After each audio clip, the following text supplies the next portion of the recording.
Alors, aujourd'hui, on se retrouve pour faire un petit peu de peinture de blindage autour de ce mur pour bloquer tout ce qui vient de derrière ce mur. Et on va appliquer de la peinture HSF 54. Et pour cela, on va avoir besoin d'un certain nombre de choses. Alors, on va avoir un rouleau de qualité à poil mi-long avec un support de rouleau et éventuellement une rallonge, mais là, on n'en a pas besoin vu qu'on va y arriver avec l'échelle. Ensuite, on va avoir un pinceau plat, on va avoir un pinceau d'angle, on va utiliser un malaxeur qui va être ici pour pouvoir malaxer avec la F3. Alors, on va utiliser la F3 qui va être mélangée avec la peinture HSF 54. Tout ça pour nous éviter d'avoir à placer des scotch de mise à la terre grâce aux fibres à F3 qu'on va mélanger au malaxeur dans la peinture, dans le pot de peinture de 5 litres. Ça va nous permettre d'éviter d'avoir à faire cette étape. Alors là, on est sur un mur qui est grossier, qui n'est pas de très belle qualité, donc on n'a pas de souci de résultat. Ça va être de toute façon très bien. Dans le cas d'un mur bien propre, avec des finitions bien propres derrière, il va vraiment falloir malaxer l'ensemble de manière très importante et très longue, suffisamment longue en tout cas pour que ce soit bien fait. Ensuite, on va avoir tout simplement un bac à peinture. Qui est déjà noir parce que j'ai déjà fait de la peinture de blindage comme ça. Ensuite, on va avoir le ruban de masquage. Ça, c'était pour la préparation. On a déjà mis en place tout ce qu'il fallait pour que ce soit propre comme chantier. Un projecteur pour pouvoir s'éclairer, éventuellement une rallonge, un escabeau, des chiffons et tout ce qu'il faut pour pouvoir faire ça. Ici, on a aussi la plaque GW qui sera fixée contre le mur. Donc pour ça, on va déterminer l'endroit où on va la mettre à proximité d'une prise. C'est sans doute la solution la plus simple. On utilisera ensuite une prise GP et le câble GC20 qui est là pour pouvoir fixer le tout sur le mur. Voilà pour la première étape.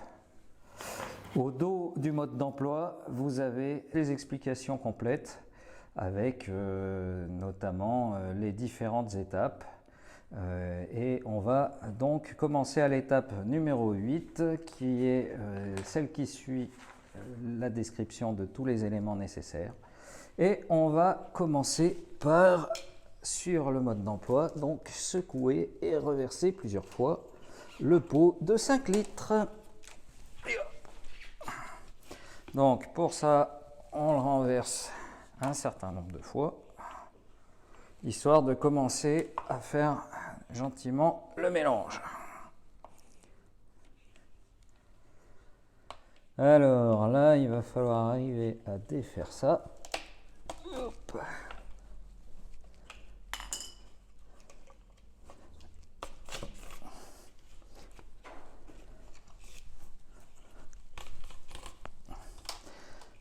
Comme vous le voyez, les pots sont bien fermés, ils ne vont pas se sauver.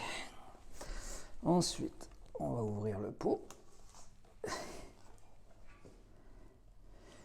Alors évidemment, comme on vient de le brasser, il y en a sur le haut.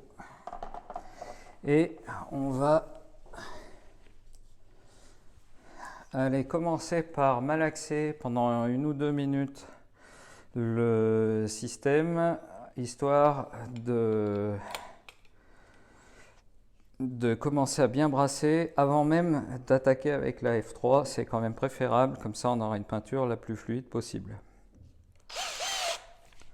Hop, c'est fait. Position visseuse et c'est parti.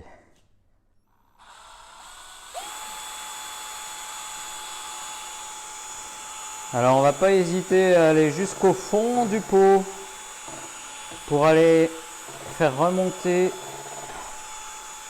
le graphite et bien mélanger la peinture.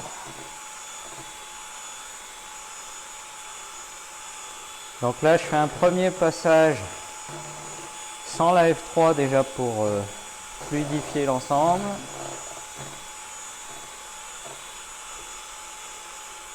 Hop, attention, ça peut tacher. Et puis c'est parti pour insérer la F3 à l'intérieur.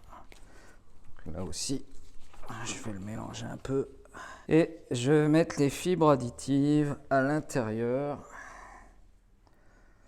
Ah. Donc, on va essayer de descendre les fibres additives par petits morceaux. Et on va y aller morceau par morceau pour commencer à les mélanger correctement.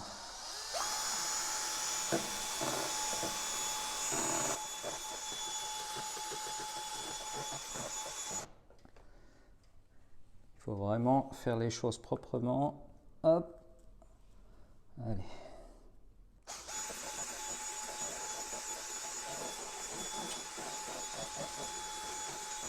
C'est reparti pour un tour. L'ensemble du pot doit être mélangé. Ces fibres vont permettre d'avoir une peinture encore plus conductrice et à renforcer le côté conducteur de la peinture. C'est reparti. Je commence déjà comme ça. Et puis, on va remélanger en prenant le temps vraiment de faire un mélange bien homogène. Faut pas hésiter à prendre plusieurs minutes pour ça. Ce sera la phase la plus importante quand on va utiliser le mélange avec la F3. Si on ne mélange pas correctement, on ne pourra pas faire des belles finitions par-dessus.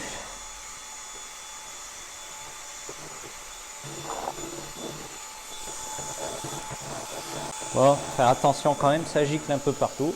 Donc il y a intérêt à se mettre sur une zone bien protégée pour faire ça.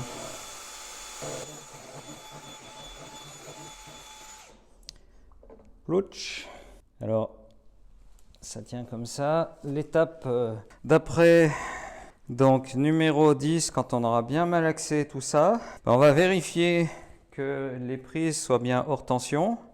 Donc pour faire ça, soit on va utiliser le mesureur de terre, soit on va tout simplement utiliser une lampe et on pourra tester dans la prise qui est dans le coin si la prise est bien hors tension. Donc on va faire cette opération.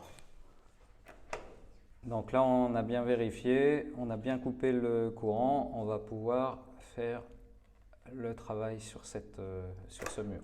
Autre option pour vérifier s'il y a du courant dans la prise, on peut utiliser le pic-metteur qui teste ça. Avant de faire cette option, on a quand même intérêt à tester ça sur une prise qui fonctionne pour vérifier que le pic-metteur soit bien fonctionnel.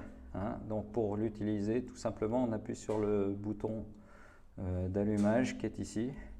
Et si ça fait bip bip et que ça remonte ici au niveau des couleurs, c'est qu'il y a du courant dans la prise. Donc là, on voit qu'il n'y a pas de courant dans la prise, ni en dessus, ni en dessous, ni à droite ou à gauche.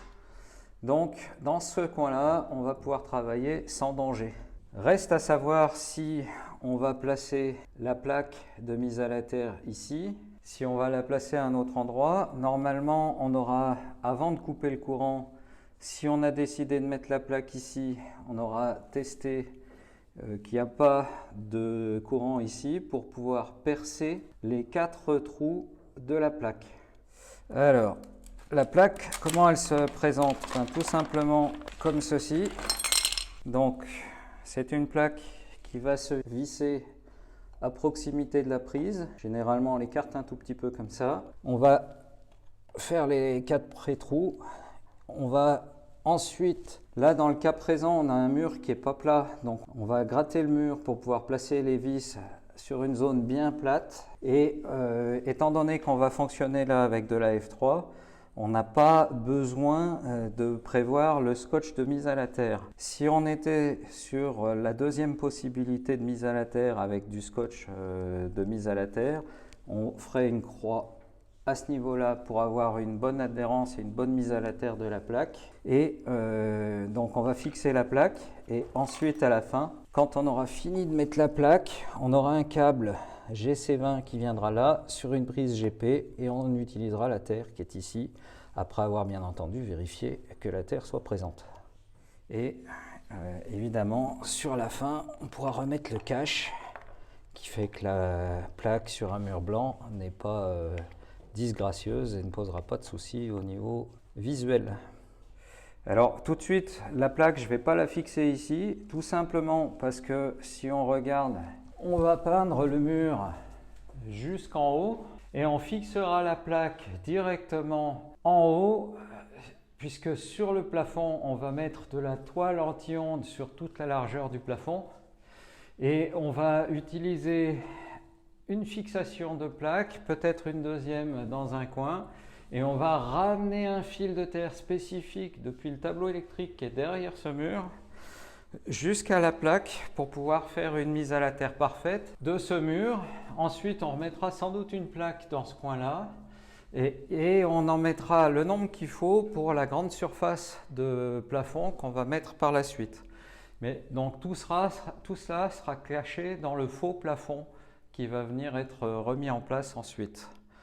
Donc, étape 11 sur le mode d'emploi, s'il y avait des convecteurs électriques, ben évidemment on va les démonter et mettre hors tension les circuits qui sont concernés au niveau du tableau. Ensuite, ben on va commencer à peindre avec le pinceau qu'on aura bien préparé avec la peinture qui est finie ici dans l'aimant. Avec ce pinceau-là, on va commencer à peindre tous les bords et toutes les zones qui sont un peu compliquées. Puis ensuite, on utilisera le rouleau, éventuellement le pinceau plat dans certaines zones qui sont plus compliquées à atteindre. Et puis, ben, tout simplement, on va appliquer avec le rouleau une quantité suffisante, mais pas, suffisante, mais pas trop faible pour qu'il y ait bien de la quantité nécessaire. Mais on n'est pas non plus obligé d'en mettre de trop parce que sinon ça n'adhérera pas au mur. Donc il faut peindre correctement, normalement avec le rouleau, comme pour n'importe quelle autre peinture. Ensuite, on va attendre une douzaine d'heures avant de pouvoir repeindre la deuxième couche, éventuellement la troisième couche s'il y avait une très forte pollution. Et puis, on pourrait faire une première mesure pour vérifier que ce qui vient derrière ce mur est bien correctement coupé et déterminer ensuite s'il faudrait éventuellement une troisième couche pour blinder correctement. Ensuite, l'étape 15, on fait ces mesures. L'étape 16, on va fixer la plaque, mais ça on verra un petit peu plus tard quand on aura déjà peint ce joli mur en blanc en noir. On finira par la mise en place de la mise à la terre. Mais ça, je reviendrai vers vous pour un autre tournage. Donc là, je vais poser cet élément-là. Et puis, on va commencer à peindre, soit directement avec le pot. Là, dans le cas présent, je vais utiliser tout simplement ça pour que ce soit plus facile. Bon, remarquez bien, on va déjà commencer à peindre les coins et les zones qui doivent être faites au départ. Donc là, on voit qu'on a une peinture qui est bien homogène, bien répartie. On va pouvoir y aller. Donc là, la première des choses, c'est bien assurer le coup dans les coins. Alors là, en plus, pour nous simplifier le travail, on est sur du crépi. Donc ça veut dire qu'on aura tendance à passer plus de peinture que si on était sur un mur bien plat.